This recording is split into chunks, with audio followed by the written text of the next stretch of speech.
All right, let's dive into the secret life of big business. We're going to pull back the curtain on how massive companies take millions of messy, chaotic events that happen every single day and somehow turn them into a clear, controlled language, the language of data. I mean, really think about that for a second. A huge global company has millions of transactions happening constantly. Sales are flying in, they're buying supplies, paying salaries, making investments. It's just this constant whirlwind of financial activity. How on earth do you make sense of that? How do you make sure every single dollar is accounted for, from a tiny expense in Tokyo to a massive one in Ohio? Well, the answer starts with a really foundational system. You can think of it as the central nervous system of the company, and its whole job is to bring a sense of absolute order to all that financial chaos. And that system is the General Ledger, or GLS. This thing is the ultimate book of accounts. It's the single source of truth for every financial event that happens in the company. Every single transaction, no matter how big or small, eventually makes its way right here. Now, the GLS isn't just a big shoebox for receipts. It's smart. It takes in all that raw data, classifies it, putting it into buckets like office supplies or sales revenue, and then it validates everything. This is where that classic accounting rule you might have heard of comes in. Debits must equal credits. It's basically a self-balancing check that makes sure money isn't just appearing or disappearing. It has to come from somewhere and go somewhere. Once it's all validated, it gets posted, ready to be turned into a story the company can understand. Okay, so once all that data is perfectly organized internally, the company has to tell its story to the rest of the world. We're talking investors, regulators, the public, and for that, you need a different, much more formal system. And that's the financial reporting system, the FRS. Look, if the general ledger is the company's private diary, the FRS is its official, published autobiography. Its whole purpose is to take that organized data and present it according to really strict rules and standards, so that everyone, no matter who they are, is looking at the same verified picture.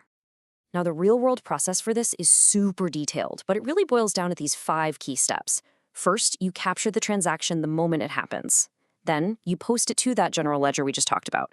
Next, and this is important, you adjust the books for things that aren't just simple sales, like equipment losing value over time. Only after all that can you prepare the official reports.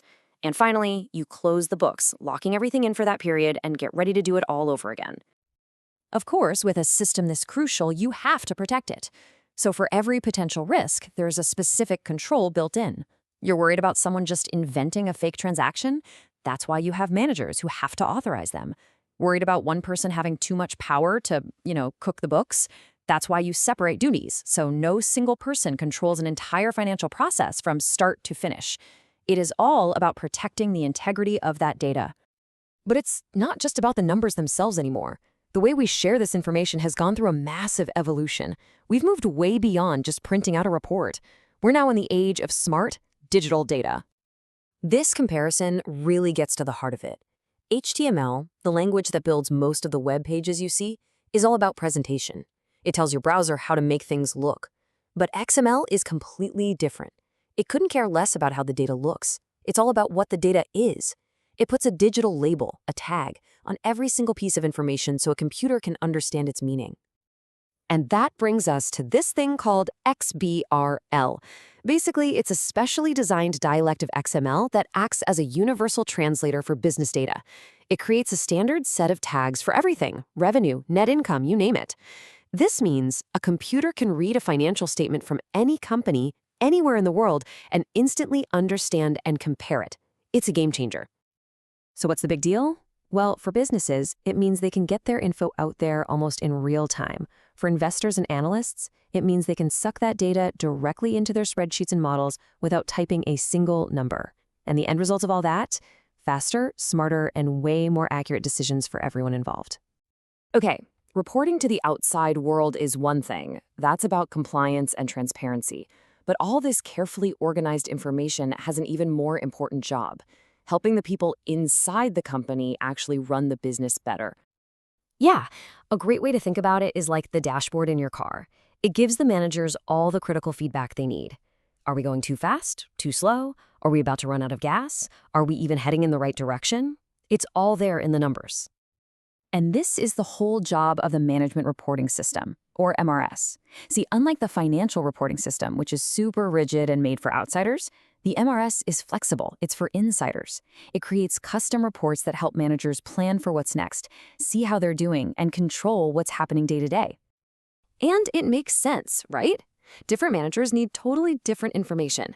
The CEO, who's making a huge, long-term strategic decision, like whether to enter a new market, needs the big picture summarized view. But the factory supervisor, they need a super detailed report on exactly what happened on the production line today. The MRS is designed to get the right level of detail to the right person at the right time.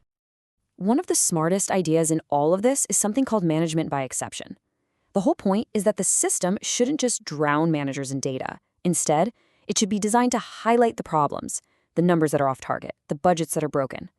This lets managers focus their incredibly limited time and energy where it's actually going to make a difference. But all of this brings us to the final and, I think, the most interesting part of the puzzle. What happens when these perfectly logical, data-driven systems collide with the messy, unpredictable reality of human psychology? Well, you get the very real danger of information overload. We have this idea that more data is always better, but it's just not true. When you bury a manager under a mountain of reports and spreadsheets, their brain just can't process it all. So what do? They start to tune it out, ignore the official data, and just go with their gut, which can lead to decisions that are actually worse. And this is where things can get really tricky. Bad incentives. You set a metric, a goal, but it accidentally encourages the exact opposite of what you want. For example, if the only thing that matters for a salesperson is hitting their quota, they might start pushing bad deals on customers just to make the number. Or if a manager is only rewarded for cutting costs, they might buy cheaper, lower quality materials that end up ruining the final product. The metrics you choose have real consequences. So this all leads to a really fundamental point that's so easy to forget. All of these incredible systems, they give us information, tons of it, but we have to remember, information isn't the same thing as knowledge.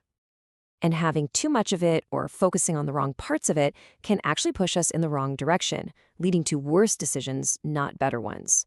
The system, no matter how perfect, is only as good as the human beings who are trying to make sense of it. Which really leaves us with this final critical question.